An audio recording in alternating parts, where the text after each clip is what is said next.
Before we build any system, or web application is a system, we need to understand various roles in that system and also the concept called personas.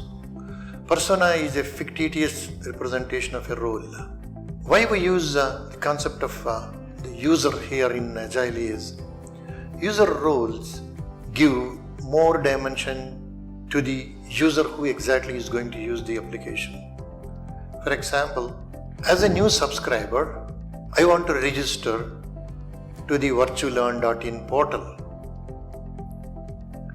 That is one dimension of the user.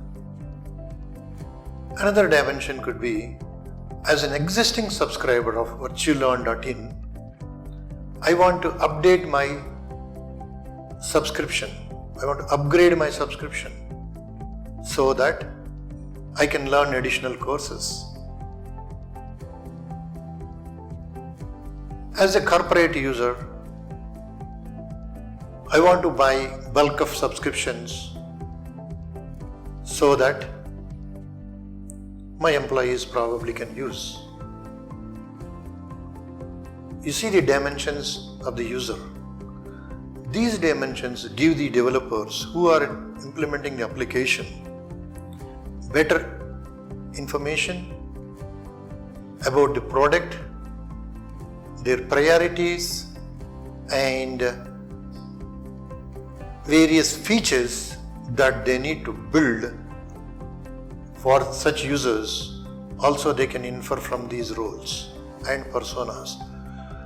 Personas are fictitious characters. Means, in the absence of a real user, we use personas. An example of persona could be a busy corporate executive or a student who is just going to come out of the college and look for jobs on the market.